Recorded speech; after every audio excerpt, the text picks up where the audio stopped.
إلى أحمد التجاني وجمت روضتي ومضى من أمري وما قل من صبري.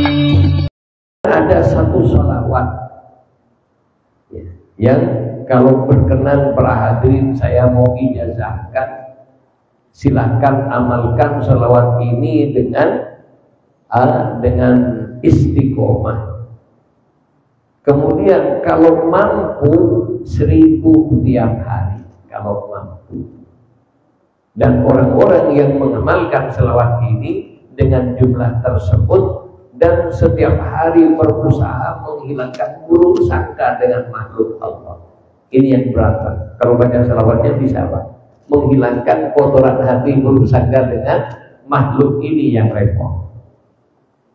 Maka yang bersangkutan akan minimal mimpi ketemu Rasulullah SAW.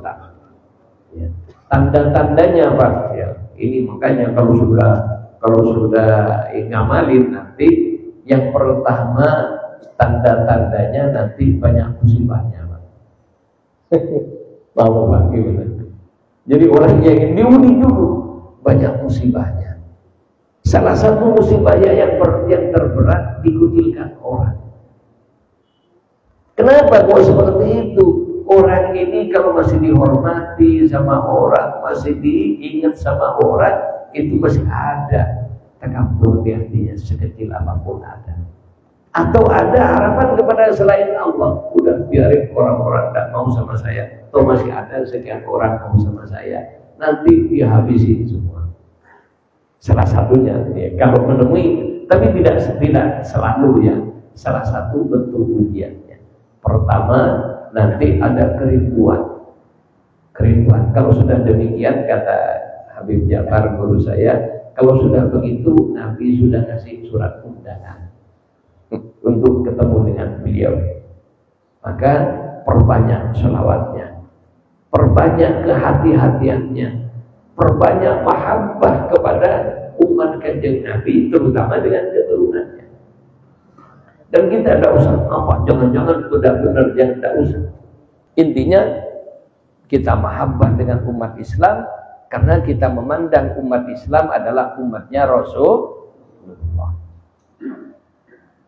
Kemudian kita mahabbah juga tidak membenci secara personal dengan orang kafir. Kenapa? Orang kafir objek dakwah kita. Lalu kalau kita benci, gimana kita berdakwah dengan mereka? Dakwah harus dengan kasih sayang.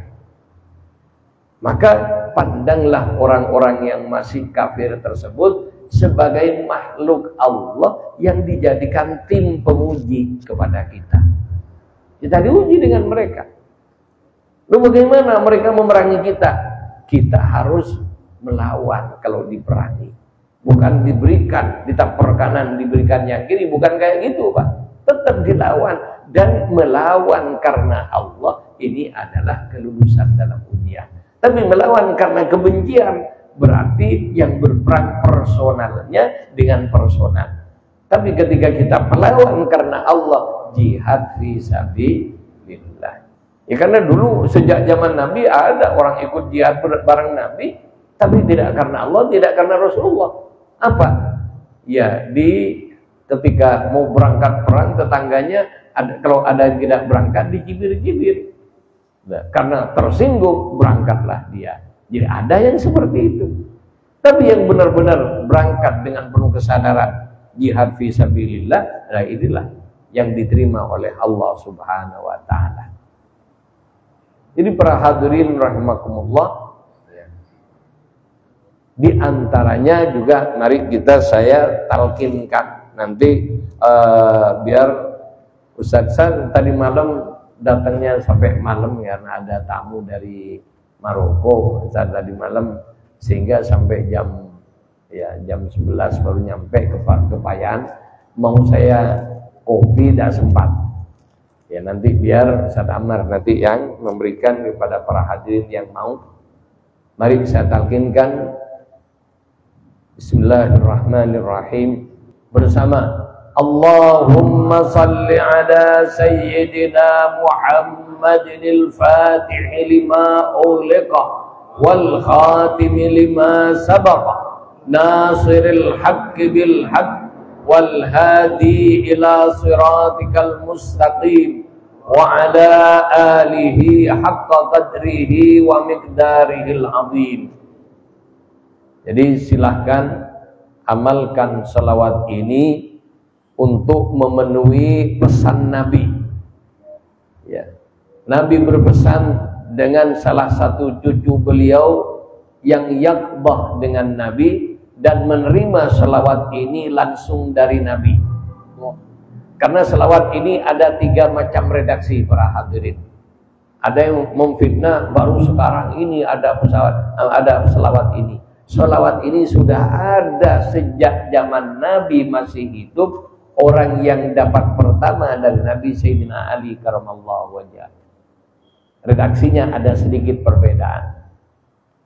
Yang kedua, ada seorang wali besar, seorang wali kutub yang mempunyai amalan. Siapa saja yang membaca amalan wali ini dijamin masuk surga. Akan tetapi panjang, sepanjang surah Yasin. Karena seperti itu, ya dia mohon kepada Allah mencari amalan yang ringan yang bisa dibaca setiap hari oleh umat Islam dengan jaminan mereka dapat jaminan surga dari Allah Subhanahu wa taala. Jadi wali itu kalau beribadah untuk kepentingan umat. Kalau kita kan dagangan macet baru putar tasbih, benar? Nah, dibenci sama atasan baru muter tasbihnya, di ini di itu baru. Tapi walinya Allah Subhanahu wa taala beribadah siang malam itu untuk kepentingan umat Rasulullah sallallahu alaihi wasallam. Namanya Sayyid Muhammad Al-Bakri. Dalam riwayat konon ibadahnya tidak pernah pulang dari Masjid Haram, selalu ada di Masjid Haram, tidak makan kecuali air Zam-Zam. Sebentar tirakatnya. Ada yang meriwayatkan 40 tahun, ada yang meriwayatkan 60 tahun. Minta amalan yang bisa diberikan kepada masyarakat biar yang bersangkutan selamat dari api neraka masuk surga. Namanya Sayyid Muhammad Al-Bakri. Kalau yang diberikan oleh Kanjeng Nabi ke Sayyidi Syekh Ahmad bin Ahmad At-Tijani radhiyallahu anhu, Allahumma salli ala Sayyidina Muhammadin al-Fatih lima ughliqa wal khatim lima sabaqa nasiril haqqi bil haqq wal hadi ila siratikal mustaqim wa ala alihi haqqa qadrihi wa miqdarihil azim. Ini redaksinya yang paling pendek. Silakan mau pilih yang mana, terserah Anda. Intinya selawat Fatih ini sudah ada sejak zaman Nabi dan sahabat. Orang pertama yang dapat ijazah Sayyidina Ali. Selanjutnya ada seorang wali dapat ijazah dalam bentuk lembaran cahaya, Sayyid Muhammad Al-Bakri. Kemudian yang terakhir Sayyidi Syekh Ahmad At-Tijani radhiyallahu an, ya 200 tahun yang lalu. Ya. Kemudian ya beliau membacakan dan memberikan selawat ini serta mendapatkan pesan dari Nabi secara lisan yang dalam kondisi sadar. Nabi menyatakan alimun nas bisolatil fatihi lima ughliqa liyamutu alal iman. Ajarkan kepada orang-orang selawat al-fatih agar supaya matinya membawa iman.